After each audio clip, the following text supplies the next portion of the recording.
તો નમસ્કાર મિત્રો, ગુજરાતી અપડેટ યુટ્યુબ ચેનલમાં આપ સૌનું હાર્દિક સ્વાગત છે। તો મિત્રો, સુરતના મોટા વરાછા વિસ્તારમાં ગુરુકૃપા ફાર્મ હાઉસ ખાતે કથિરિયા પરિવારનો સ્નેહ મિલન કાર્યક્રમ યોજાયો હતો, જેમાં અલ્પેશ કથિરિયાનું સમાજ દ્વારા સન્માન કરવામાં આવ્યું હતું। આ કાર્યક્રમ દરમિયાન તેમણે ફરી એકવાર ગોંડલની પરિસ્થિતિ અને ત્યાંના સત્તાધીશો અંગે ચર્ચા કરી હતી। જાહેર મંચ પરથી તેમણે કેટલાક મહત્વના મુદ્દાઓને લઈને આગામી દિવસોમાં તેમની રણનીતિ અંગે વાત કરી હતી।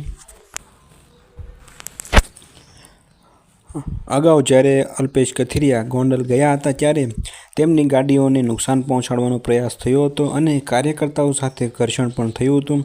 તેનો ઉલ્લેખ કરતા અલ્પેશ કથિરિયાએ ચીમકી ઉચ્ચારી હતી કે હવે જ્યારે તેઓ ગોંડલ જશે ત્યારે તેમની તૈયારી એવી હશે કે હવે ગાડીઓમાં નુકસાન તો ઠીક, પણ એક કાર્યકરનો કોઈ કોલર પણ નહીં પકડી શકે।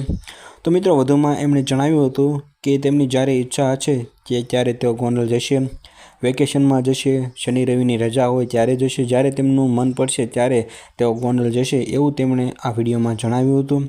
તો મિત્રો, તમારું આ વિડીયો વિશે શું કહેવું છે કોમેન્ટમાં જરૂરથી જણાવજો, અને એવી ગુજરાતને લગતી અપડેટ્સ જો તમે મેળવવા માંગતા હો તો વિડીયોને એક લાઇક કરી દેજો અને સાથે સાથે ચેનલને સબસ્ક્રાઈબ પણ જરૂરથી કરી દેજો।